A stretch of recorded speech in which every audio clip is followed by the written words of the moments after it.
Televidentes, muy buenos días. Gracias por acompañarnos en esta nueva jornada informativa. Es un gusto poder estar con ustedes a esta hora de la mañana. Sofía, muy buenos días. Dianita querida, amigos, qué gusto poder compartir con ustedes, a ponerle energía al día. Ya se acaba este año, ya faltan pocos días, así que seguramente un sinnúmero de actividades que si le ponemos buena cara y buena actitud, todo saldrá muy bien. 2 días nada más falta. 2 días nada más. Y bueno, justamente sobre ello, miren ustedes, uso de la pirotecnia demanda sensibilidad. Ahí están los titulares de diario El Comercio para que ustedes conozcan cuáles son los titulares a esta hora. Vean ustedes también, la economía se recuperó lentamente en el 2021. Seguimos revisando las noticias. En el predial se cobrará la tasa para la seguridad, es otro de los titulares. La variante Omicron incentiva la vacunación, titulares de diario El Comercio, que usted puede adquirirlo en los diferentes puntos de venta del país. Continuemos entonces con el desarrollo informativo porque hay mucha y variada información para hoy comentarles. El gobierno no ha tomado ninguna decisión sobre la focalización de la gasolina, de los subsidios tanto de Ecopaís como del diésel. Así lo afirmó el presidente de la República, Guillermo Lasso. Así es, el jefe de Estado participó en la despedida de los tripulantes del buque Escuela Guayas. Atención.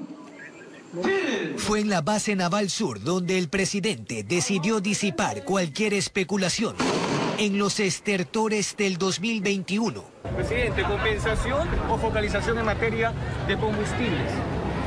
No tenemos ningún anuncio que hacer, no vamos a elevar los precios de los combustibles, así que todo el mundo tranquilo. Es lo que le conviene al pueblo ecuatoriano. Y esto ya fue resuelto hace algunas semanas atrás. Que la buena nueva sí son los créditos que en campaña se comprometió a entregar al agro y emprendedores. A partir del 3 de enero comenzaremos con los créditos desde $500 hasta $5.000 al 1% y a 30 años plazo. Lo dijo después de la ceremonia de zarpe del 33º crucero de instrucción del buque Escuela Guayas, Velas Latinoamérica 2022. Ustedes llevan como equipaje el valor que los caracteriza, pero también la imagen del nuevo Ecuador del encuentro que se está abriendo al mundo. Habrán aprendido a disfrutar de la inmensidad del mar, a conocer sus secretos y sus desafíos,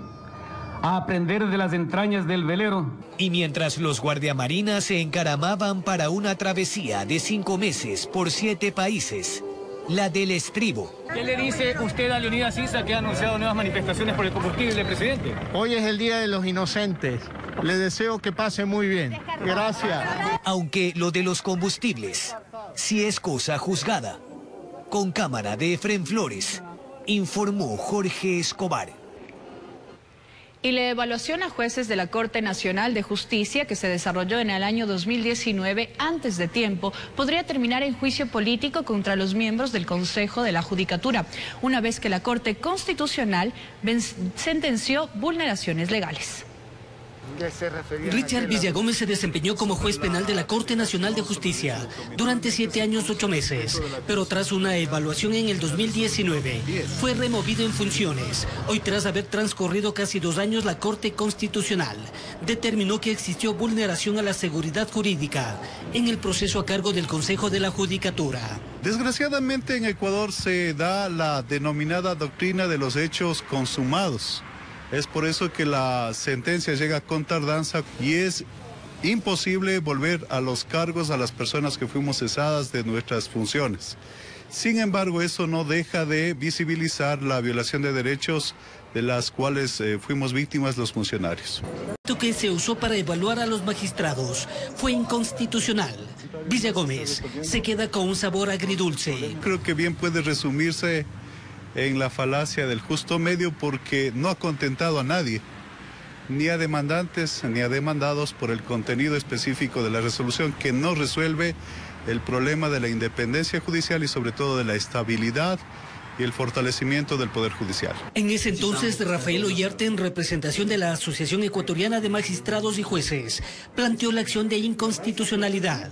Habla que el Estado ecuatoriano deberá alistarse para desembolsar una fuerte cantidad de dinero. Una vez que el contencioso administrativo disponga en cada caso y a cada juez la reparación que le corresponde, Esa indemnización es pagada por el Estado, es decir, por la ciudadanía, pero el Procurador General del Estado está obligado a iniciar el procedimiento de repetición en contra del funcionario que ha originado el daño. En este caso, los miembros del Consejo de la Judicatura. La Judicatura, mediante comunicado de prensa, se defiende argumentando que se evaluó con base al exhorto realizado por el Consejo de Participación Ciudadana y Control Social Transitorio. Más adelante sustenta que el proceso fue resultado de la voluntad ciudadana expresada en la consulta popular. Nadie le dijo al Consejo de la Judicatura que viole la Constitución. Con esto el camino se le volvería sinuoso a los miembros de la Judicatura. Cuando usted incumple las funciones constitucionales y legales, está usted dentro de causal de juicio político.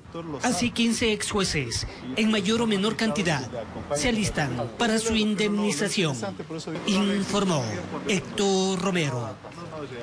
Y con pérdidas que llegan a los 600 millones de dólares, el régimen se alista para poner en marcha el sistema de oleoducto transecuatoriano SOTE y el oleoducto de crudos pesados OCP, afectados por los embates de la naturaleza. Sin embargo, expertos petroleros advierten que estas obras emergentes corren el mismo riesgo de desaparecer. En jaque ha puesto al gobierno nacional el fenómeno natural en la Amazonía ecuatoriana, que ha sacado de servicio el sistema de oleoducto transecuatoriano SOTE, oleoducto de crudos pesados OCP, poliductos y carretera, obligando a paralizar la producción petrolera, que ya bordea los 600 millones de dólares en pérdidas. En esto que se viene dando desde el gobierno de Moreno, para mí es una negligencia enorme, esta forma de seguir construyendo variantes, ¿no? A 3 kilómetros, a 5 kilómetros. ¿Qué sucede? Que la erosión del río Coca avanza. Y entonces esas variantes que las construyen, las rompen y se las llevan el agua. Ya creo que es la 9ª variante del SOTE y la 7ª del OCP. Todas son variantes provisionales. Henry Llanes, experto petrolero, y Fernando Santos, exministro de Energía, tienen la sospecha que la variante del SOTE que se anuncia estará lista el 29 de este mes y la del OCP para los primeros días de enero no estarán mucho tiempo en funcionamiento, ya que también serán víctimas de la naturaleza, por lo que recomiendan iniciar trabajos definitivos que podrían demandar 120 millones de dólares. Yendo de Quito al flanco derecho del río Coca, no al flanco izquierdo. Porque al flanco izquierdo, yendo de Quito al oriente, usted pasa por la base del volcán Reventador, y de acuerdo a los geólogos, toda esa zona es una estructura de suelo arcillosa, arenosa, porosa, y de los residuos de las erupciones volcánicas. Lo que sería emergente, ya que otras áreas además se ven afectadas. Por esta ruptura de los oleoductos, no es posible bombear el crudo hacia Esmeraldas, a la refinería o a Balao. Entonces se llenan los tanques en la Aguagro, que tienen una capacidad limitada de apenas 10 días de producción. Cuando se llenan los tanques hay que parar la producción porque no se tiene dónde guardar ese crudo. Informó Héctor Romero. Y para el primer semestre del 2023 se tiene proyectado adjudicar la construcción del 5º puente, que se convertirá en el más largo del país. La obra unirá el sur de Guayaquil con Durán, Yaguachi y Naranjal y será una realidad en aproximadamente 5 años. El próximo 23 de enero el Ministerio de Transporte y Obras Públicas recibirá las iniciativas privadas, que son las propuestas de las posibles concesiones sobre los estudios de prefactibilidad para la construcción del 5º puente. Tenemos alrededor de 15 potenciales inversionistas. Y luego de tener el estudio definitivo, se llamará a un concurso público. El primer semestre del año 2023, la adjudicación de este concurso público, más ya obviamente la construcción de esta obra del 5º puente. El proyecto, llamado también Viaducto Sur Guayaquil, tendrá una longitud de 44 kilómetros, dividido en 5 tramos y 4 carriles. El primer tramo será en el sur cerca del sector del Guasmo. El segundo corresponde al puente sobre el río Guayas con una extensión de 3.44 kilómetros, lo que lo convertirá en el puente más largo del país. El tercero que va hasta la intersección donde se dividen los dos ramales, el cuarto que conecta con la vía Naranjal y el quinto tramo con la vía Durán Boliche. El circuito, digamos, si antes lo hacían, por decirle, en 2 horas, ahora vamos a tener un circuito en 1 hora 20. Eso es básicamente desde lo que es el puerto hacia las diferentes partes, sea hacia la vía a Naranjal o sea hacia Durán Boliche. Son 40 minutos menos, ¿no? El viaducto unirá el sur de Guayaquil con Durán, Yaguachi y Naranjal. Todo el callejón interandino que entra a Guayaquil y que se exporta, el 80% de la carga del Ecuador se exporta desde Guayaquil. Va a ahorrar una cantidad impresionante de combustible, entonces es un costo que va a tener que ser devengado en el cobro de un peaje, así está diseñado el proyecto. Llegas a Durán y Durán va a desarrollar muy bien por el tema de logístico, de bodega, inclusive de maquilas, para poder armar y de aquí despachar todo lo que viene y va del país. La obra evitará el ingreso de gran cantidad de contenedores por la vía perimetral, pero este puente no solo servirá para el transporte de carga. El transporte pesado es una actividad estrictamente comercial, pero no está cerrado para ningún tipo de vehículo. Se tiene previsto que el plazo de construcción del quinto puente será entre 4 y 5 años, informó Rosalena Vázquez. Y en otro tema, la ministra de Gobierno, Alexandra Vela, realizó un recorrido por la penitenciaría del Litoral en el marco del fin del estado de excepción carcelario. Durante su visita, en medio de su visita, se originó una alerta de amotinamiento en la regional.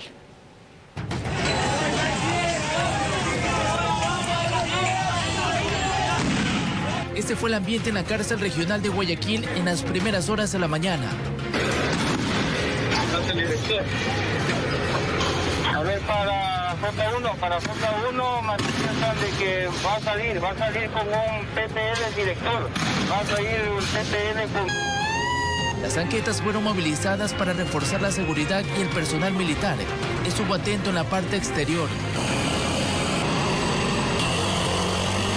Al mismo tiempo, las autoridades realizaban un recorrido por las áreas de demolición y otras en remodelación. Al lado, en la penitenciaría del Litoral, la ministra de Gobierno explicó por qué se originó el problema. No ha habido disturbios, ha habido un reclamo por un ingreso de alimentos y ese reclamo ha sido solucionado. Volviendo a la cárcel regional a las 7 de la mañana, se reportó un nuevo crimen. Se había registrado en uno de los pabellones y era por múltiples puñaladas. Y esta muerte violenta está siendo en este momento procesada de acuerdo con la ley, de manera que se establezca qué fue lo que pasó. En tanto se suspendieron las visitas, la Defensoría del Pueblo no logró constatar la entrega de medicamentos, aproximadamente 400 PPLs, con tuberculosis y VIH. Avanzamos desde el pabellón 7 al 12, ¿verdad? No pudimos seguir por la alerta, entregamos aproximadamente a 80 personas, no pudimos avanzar más. Con este y otros problemas por resolver, como el que sucedió en la penitenciaría del Litoral ese lunes. Según el STAI, se realizó una requisa y se procedió a registrar a servidores del Cuerpo de Vigilancia Penitenciaria, encontrando en poder de uno de ellos $300, por lo que fue detenido y trasladado a la Fiscalía Provincial. Así se cierra el estado de excepción y el sistema carcelario del país. Y para esto en la penitenciaría constataron las condiciones en que continuarán los controles, aunque por acá serán permanentes, cada uno en su puesto. El personal militar va a estar fuera de los límites señalados por el director del ENAI, de acuerdo con la definición legal. Mientras que por estas estructuras verificaron cómo después de varios trabajos han tapado los orificios que realizaron los reos en las últimas masacres, de las que las organizaciones delictivas nunca fueron desarmadas. Continúan dentro con fusiles, pistolas y explosivos, área donde ellos no accedieron. Porque este es un fenómeno complejo y no se restablece de la noche a la mañana. Y debemos estar claros en eso. Informó Charlie Pisa. Y la cúpula de las Fuerzas Armadas recorrió la cárcel de Cotopaxi, donde se brindará seguridad de manera indefinida una vez que ha finalizado el estado de excepción. La Policía Nacional contará con una fuerza de reacción en caso de requerirlo.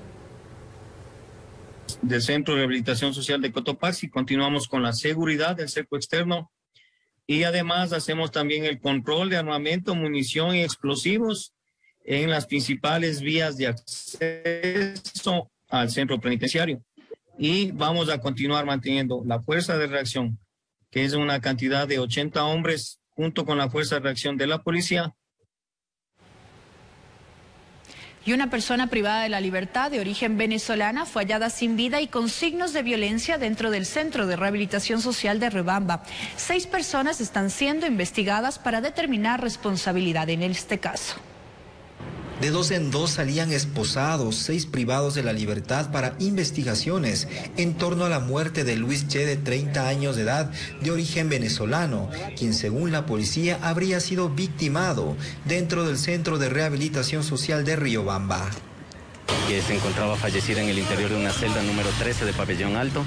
Se apreció, luego de haber realizado conjuntamente con criminalística un examen visual del externo del cuerpo. Tiene un golpe en la parte del pecho y igualmente en la cabeza.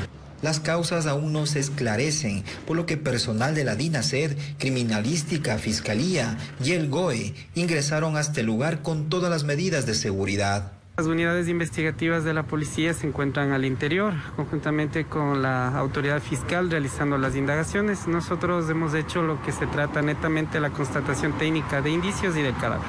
Intentamos hablar con el director del centro, pero dijo que no tiene permiso para brindar declaraciones. Entonces no puedo dar comunicación si no mientras no nos den de dar autorización para hablar. Se conoció que el hoy fallecido estaba detenido por robo.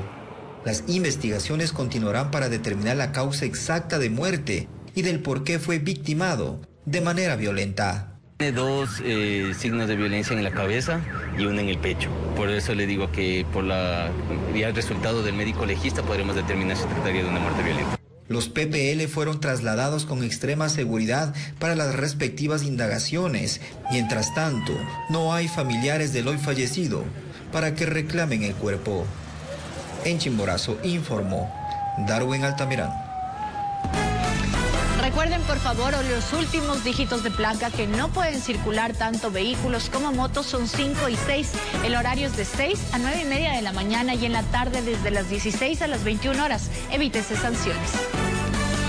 Y más adelante, amigos televidentes, se analiza presentar carnet de vacunación en los diversos tipos de transportación.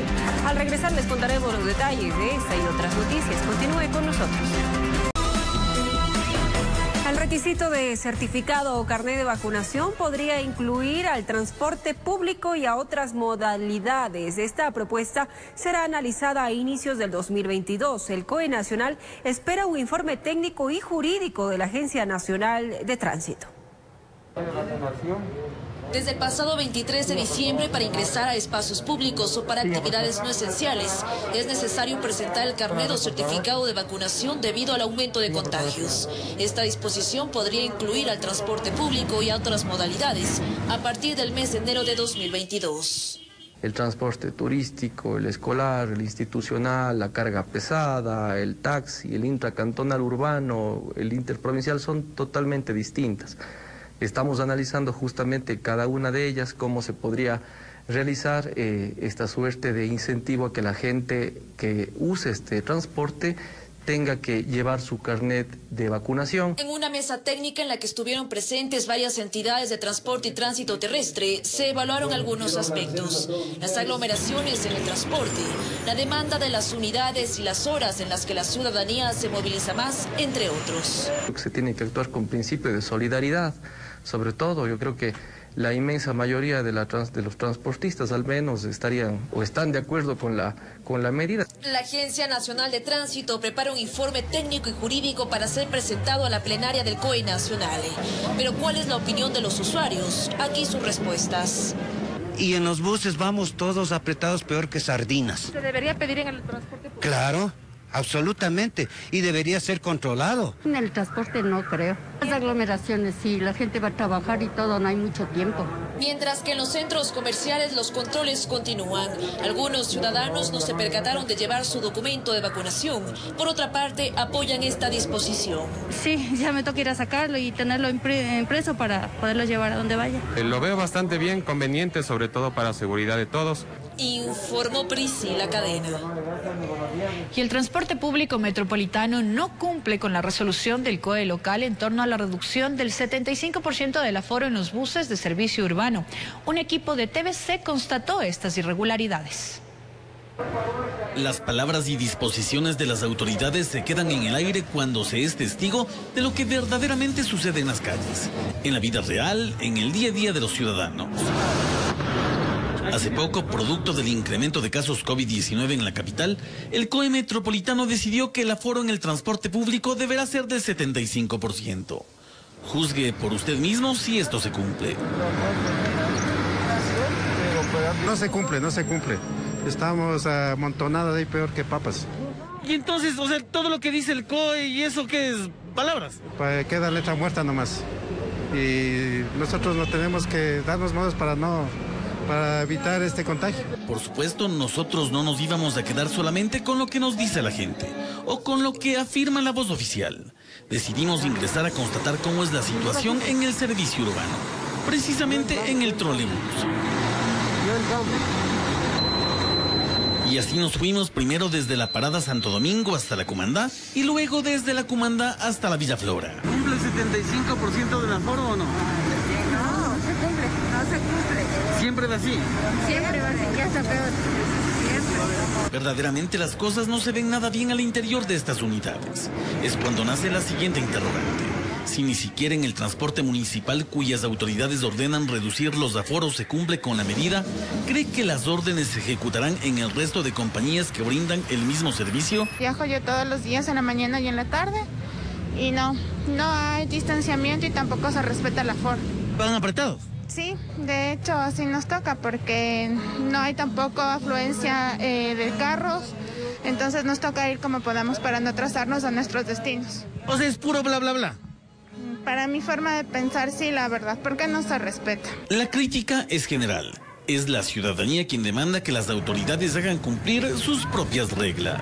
En el transporte público debería haber más restricciones que en otras cosas. Porque si usted se da cuenta, en el centro histórico la gente está abarrotada.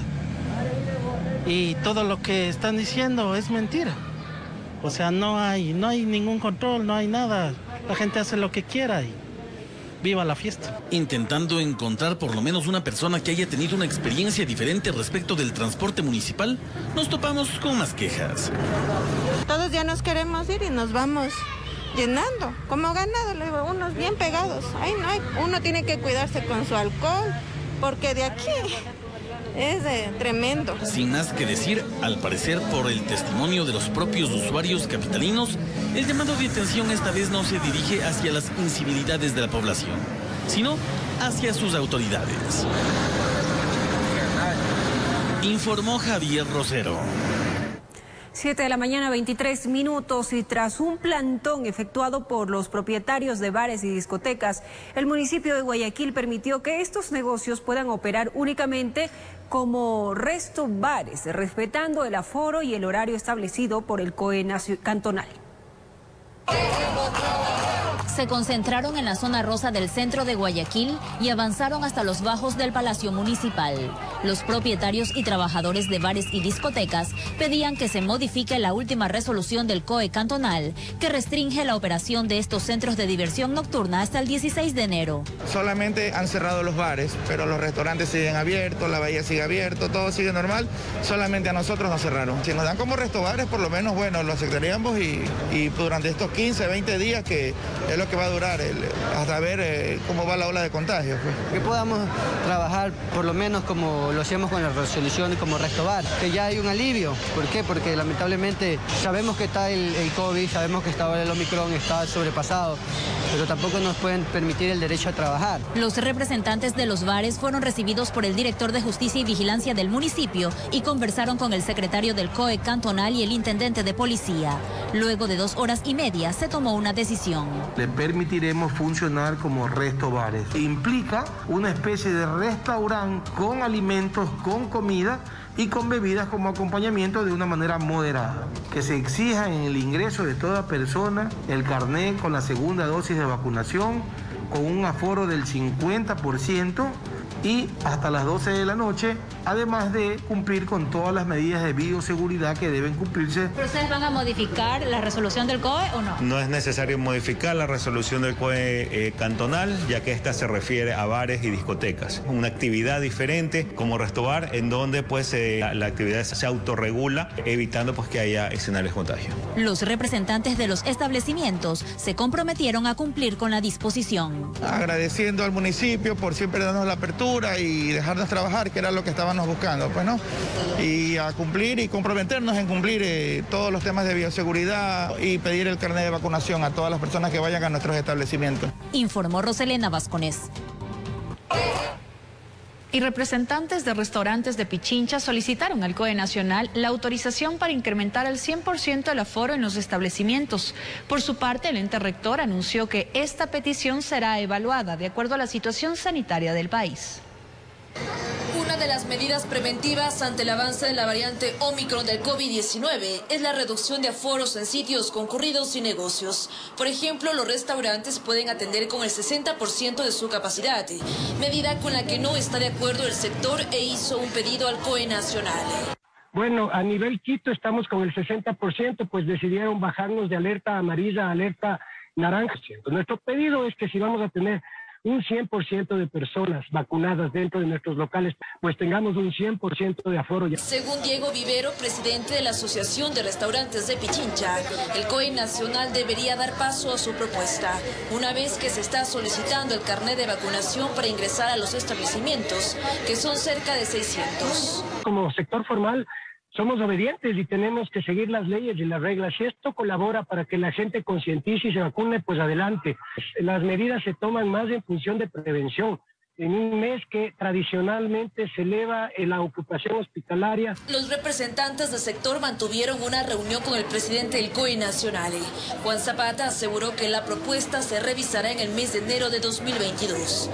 Está pidiendo el certificado, minimizamos los riesgos, cumplen los protocolos de bioseguridad, pues esos aforos puedan irse incrementando y vayamos subiendo, y eso va a ser un ganar y ganar. Zapata indicó que las medidas de restricción y preventivas se evaluarán de acuerdo a la situación epidemiológica del país y la cifra de contagios. Hay que esperar qué ocurre con el balance que hagamos de Navidad y fin de año en lo sanitario. Usted sabe que esa medida, esa dinámica es por lo menos 15 días, pero estamos de acuerdo. Por ahora, los establecimientos que incumplan el control del carnet de vacunación y los protocolos de bioseguridad podrían ser sancionados con hasta 15 días de suspensión de sus actividades. Informó Priscila Cadena. Y por disposición de la Corte Constitucional, la ley sobre la gestión sanitaria por la COVID-19 tenía que estar lista en octubre, pero esto dependía de que el presidente de la República remita un proyecto de ley, algo que no ocurrió, por lo que la Comisión de Salud de la Asamblea Nacional presentó una iniciativa que actualmente cuenta ya con un informe para primer debate. El contenido del proyecto de ley para la gestión sanitaria por la COVID-19 tiene observaciones. Permitiría de alguna forma combatir este flagelo de la pandemia. Sin embargo, lo que sí hay que ponerle mucho cuidado es con las atribuciones y competencias que se le va a dar al COE Nacional. Sobre dicho proyecto normativo se ha aprobado el informe para primer debate. La ley tenía que ser presentada por el presidente de la República. Lenín Moreno lo hizo cuando fue mandatario, pero Guillermo Lasso lo retiró y no ha presentado hasta el momento una nueva propuesta. Es una disposición de la Corte Constitucional y al ser una sentencia, esta debe ser cumplida y el incumplimiento debe ser sancionado. Pero vemos también que la Corte Constitucional nada ha hecho al respecto. Pues lo que está en trámite es un proyecto elaborado por los propios asambleístas. ¿Pero qué dice dicho proyecto? En su artículo 8 se permite al COE Nacional que disponga de días y horas para limitar la circulación peatonal, vehicular, horarios de atención en locales comerciales, aforos, suspensión de eventos, entre otros. Este proyecto de ley prácticamente lo que está haciendo es camuflar un estado de excepción a través de una normativa. También se establecen sanciones que van desde el trabajo comunitario hasta 8 salarios básicos unificados. ¿Qué va a ser un trabajo comunitario en un hospital? A lo mejor su concepto de lo que está ocurriendo en el país le va a cambiar. A criterio del director del COE Nacional, Juan Zapata, la normativa es indispensable para poder tomar decisiones en medio de la emergencia sanitaria. Al tener ya una norma nacional que nos permite desde el COE Nacional generarlo para todo el país, eso es lo ideal. Porque ni la Constitución, ninguna ley preveyó una pandemia, por lo tanto, es lo que nos está pasando en este momento, que hay 221 municipios con 221 diferentes medidas, cuando a lo mejor la medida debe ser una sola, la que pida la autoridad sanitaria. Eso es lo lógico, lo técnico. La ley entrará a primer debate en cuanto los asambleístas retornen de la vacancia legislativa, informó Valeria Navarro. Amigos, es momento de una pausa comercial, pero al volver les contaremos todos los detalles de la detención del fiscal Juan Carlos I., investigado por el caso Naomi Arsentales. Gracias siempre por ser parte de TVC. Gracias por continuar en nuestra sintonía. Detienen en el cantón Paján, Manabí, al fiscal Juan Carlos I., investigado por el caso Naomi Arsentales. Según el abogado del funcionario público, su captura fue durante un control policial y se ejecutó de forma irregular. Agentes de la Policía Nacional capturaron la tarde de este martes al fiscal Juan Carlos I., pareja de la fallecida modelo Naomi Arsentales. La captura del servidor público se dio cuando las autoridades realizaban un control antidelincuencial en el sitio La Cadena del cantón Paján, provincia de Manabí. Sobre el hecho, su abogado Julio César Cueva resalta que la aprehensión de su defendido no tiene garantías penales y que desconoce el motivo. Le dice que el número de oficio es #Justicia para Naomi y que lo ha ordenado un tribunal de garantías penales de Manta, lo cual es imposible porque para que sea un tribunal de garantías usted tiene que estar en etapa de juzgamiento y todos sabemos que estamos en investigación previa. Hemos hecho las averiguaciones del caso tanto en el sistema como en la fiscalía y nadie nos alcanza a decir de qué se trata. Lo que sabemos es que aparentemente la fiscalía que investiga esto no lo ha pedido. Nadie aparece a reclamar a ese detenido. Entonces, cuando usted está en esa situación, está usted arbitrariamente detenido y prácticamente secuestrado por el Estado. La única información que tiene el parte policial es que la orden de captura habría venido del Tribunal de Garantías Penales de Manta. Por su parte, el abogado de la familia de la joven también se pronunció sobre esta detención. La Policía Nacional ha ejecutado una orden de detención, se debe referir a otro caso, de tal forma que con esos elementos la Fiscalía debe aprovechar esta detención para solicitar la audiencia de formulación de cargos y que se dicte la medida cautelar, que pese a ser de última ratio la prisión preventiva, en este caso procede porque existe riesgo procesal y peligro inminente de fuga. Sobre lo cual discrepa Julio César Cueva. Él ha estado defendiéndose, ha ido a la Fiscalía la primera vez, ha contestado 50 preguntas. 50 preguntas, o sea, no es que se ha dicho, no, el silencio es eso, te dijo que iba a dar la cara y la dio. Le dijo a la fiscal que él estaba dispuesto a dar todas las facilidades para que entren al departamento y obtengan todo lo que quieran para que vean que él no tuvo nada que ver y en lugar de eso la fiscalía, en vez de pedir la llave, va y le tumba la puerta. Se conoce que este miércoles 29 de diciembre el fiscal sería llevado a Portoviejo, informó Maite Morán. En otro tema, los propietarios de burdeles al norte de Quito han recibido varias amenazas. Estas advertencias han terminado en balaceras, así lo denuncian las presuntas víctimas de extorsión, pues les han pedido dinero y también les han dejado panfletos a nombre de supuestas organizaciones delictivas. Fíjese en este panfleto, es un lobo.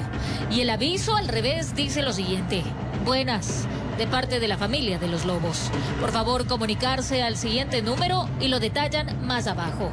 Pero ¿quién deja lo que se podrían llamar pedidos? Las cámaras captaron a quienes serían los responsables. Avenida Galo Plaza y Avellaneda, norte de Quito. Dos hombres se acercan a la garita y le dejan al guardia lo que parece ser un papel. En esta otra cámara se los ve más de cerca. Uno de ellos lleva en su mano los aparentes comunicados. Pues ellos vienen lo que es armados, creo que más armados que la policía, con UCIs, con todo, en carros, en motos. Solo en esta zona hay al menos 25 burdeles, de los cuales la mayoría ha recibido amenazas que se han materializado en los últimos 15 días. Y si decimos se han materializado es porque en otras cámaras se captó la presencia de motorizados que dieron bala a diestra y siniestra.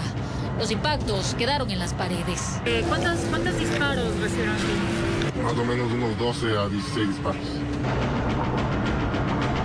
Tienen temor por lo que les pueda suceder. A algunos locales de diversión para adultos les han pedido dinero a cambio de no hacerles daño. Sí, nos venían queriendo extorsionar con un monto de dinero fuerte. ¿Cuánto les pedían? Más o menos como $10,000. Ellos solo nos dieron la cifra y se supone que, según lo que nos dijeron, es la vacuna, como ellos lo llaman la vacuna, es mensual. Pero de aquellas detonaciones, no solo los burdeles resultaron afectados, también otros locales comerciales.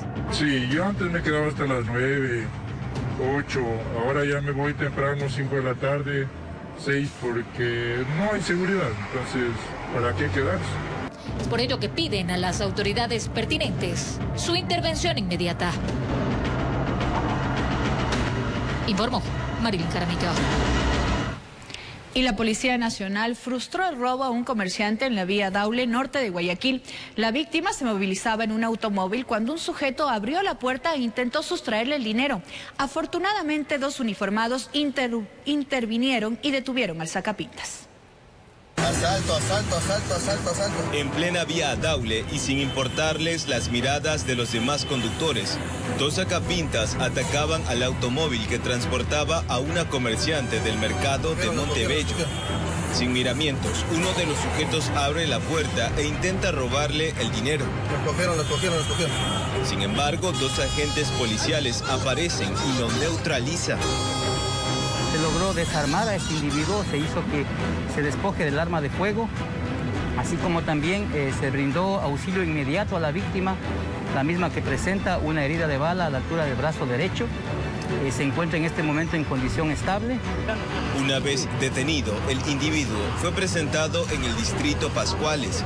Allí la Policía Nacional indicó que no tenía antecedentes penales y supuestamente habría actuado bajo la complicidad de personas que trabajan en el mercado de transferencia. Gracias a la información que obtienen del interior del mercado Montebello, de la gente que está trabajando en el interior y se percata de los puestos en los cuales está habiendo mayor flujo de dinero, da la información, les toman fotografías para que ellos aborden en los exteriores del mercado a estas personas y procedan a robarles. La mujer agredida fue llevada hasta la fiscalía para asentar la denuncia. De igual manera, la policía informó que está tras la pista del motorizado que logró escapar. ¡Al de la moto, al de la moto! Informó Eric Zambrano. Increíble lo que está sucediendo, bien por el accionar policial que detuvo a este sujeto a tiempo. Y el cuerpo de una mujer permaneció varias horas en una clínica estética luego de que no resistió a un procedimiento que se aplicó en el lugar. Medicina Legal llegó hasta el sitio para levantar el cadáver. El hecho se produjo al interior de una clínica estética en el norte de la ciudad de Guayaquil y al parecer había llegado una mujer desde el extranjero, ecuatoriana, a realizarse cirugías estéticas en el lugar. Según datos, la paciente no resistió el proceso y falleció. Sin embargo, no había ningún familiar a quien se le entregara el cuerpo de la mujer de 37 años de edad. Medicina Legal llegó al sitio para retirar el cadáver y tratar de comunicarse con los familiares de la occisa. De su parte, no hubo ningún pronunciamiento por parte de galenos del lugar, de ahí que se hacen las investigaciones correspondientes para aclarar este suceso que le costó la vida a una fémina. Informó Julio César Saona. Y regresaremos con noticias internacionales, porque en Chile más de 28.000 hectáreas fueron arrasadas por incendios forestales en el centro y sur del país. Con esta información y más, enseguida volvemos.